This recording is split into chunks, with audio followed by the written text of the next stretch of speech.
Hello, comrades. Commissar Bro here today with an actually really good 4X real-time strategy game. The game is Star Ruler 2. Now, the first game I wasn't much of a fan of. And, you know, this game isn't perfect either. However, it must be said that this game's a hell of a lot of fun. And it's got a lot of really interesting stuff. But before I really get into kind of giving you a review, I just want to show you what my empire looks like. Yeah. Look at that. Look at that. See, I thought I was doing good until I found these guys. Yeah, that's right. Ugh. It's a mess. It's a mess of just brightly colored colors and all that stuff.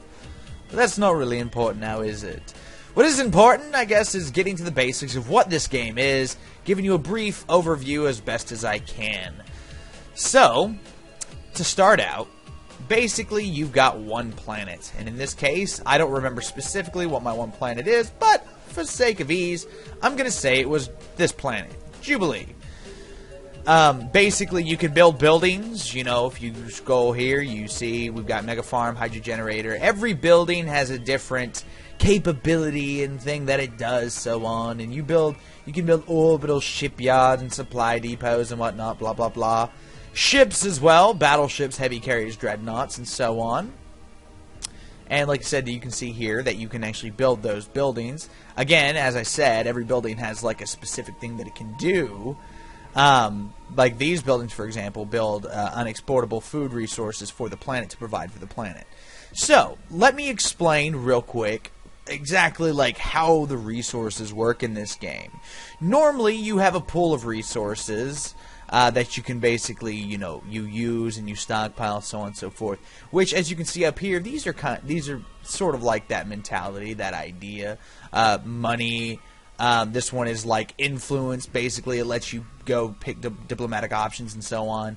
This is energy. Essentially, it lets you. There's just random like pieces of starbase and whatnot laying around, and you can reactivate them. I don't see any in my immediate vicinity, so I can't really show it off. Well, no. There's one over here, but I don't know specifically where it is. You see this little tab here; it kind of shows you them. Anyway. So, yeah, you've got all the different resources. This is research. This one is actually faster than light energy, which essentially means, like if I select, let's take this fleet, for example, and I want them to warp to, the Stronghold Star, you know, it uses that up. So, you know, it's interesting concepts, you know, that like fuel is this universal resource that is stockpiled or whatever that you actually keep track of rather than it just being on a ship. Yeah, at the same time, the ship still has supplies in the sense of like ammunition and whatnot, blah, blah, blah. So, with that out of the way, basically every planet has a level. When you first colonize a planet, it starts at level 0. I think this planet right here is level 1. This would be a good example to start with. A level 1 planet, to upgrade to a level 1 planet, you need to provide at least water and at least some sort of food. At that point, it will go to level 1, the population will increase, and it will start earning more money and loyalty will go up, so on and so forth. So, basic concepts, right? And as a planet gets more complicated, or, you know, higher level in this case, let's take our capital, which is a level 5, it takes more resources, higher tiered resources, to actually be able to provide. So your empire basically becomes this complicated web of resource trading, and losing even just one planet could be the difference between victory and defeat in a war. You know, because if my main planet should lose one of those resources, it may very well hurt my planet in the sense that it will make the levels go down, which is the last thing we would want to happen. Not just that, having additional resources also provides a bonus. For example, supercarbons here. It provides a labor increase on the rate of ship and orbital construction. And, you know, you can go down the list and kind of see, and the bonuses stack and so on. It's really interesting. Ships kind of auto-build themselves, like these smaller ships, these beam ships, missile boats, and so on, auto-build themselves around fortified areas, or, you know, like your higher level planets and whatnot. As you can see, like we just looking around, there's kind of like these garrison fleets floating around some of our planets. So, you know, this is just a basic look at it and whatnot. You know, there's really a lot to the game. I'm probably not going to explain everything in this video, and just as best as I can. Something else that's interesting in this game, by the way, I'm at war with these guys, who has this as a vassal and has these guys as a vassal. I'm the only one who's not a vassal. But I have an incredibly powerful military, so I actually put up a pretty good fight against these guys. Anyway, so there's random events that pop up. Essentially, each one's kind of like a bonus or does something or gives you some sort of bargaining tool that you can use to gain more power in the universe, to put it simply. For example, this one right here, name a planet. And as you can see, it increases by, it basically allows you to not only name the planet, but it gives you a bonus in like maximum population, labor generation, so on. There's lots like that. Here's one right here, rename a flagship, or name a flagship. And there's name a system, so on. Everything kind of has like a different bonus to it. Here's one right here, host a Senate building. If hosting the Galactic Senate on one of our worlds gives us great power and esteem, the privilege is therefore sought after highly by empires.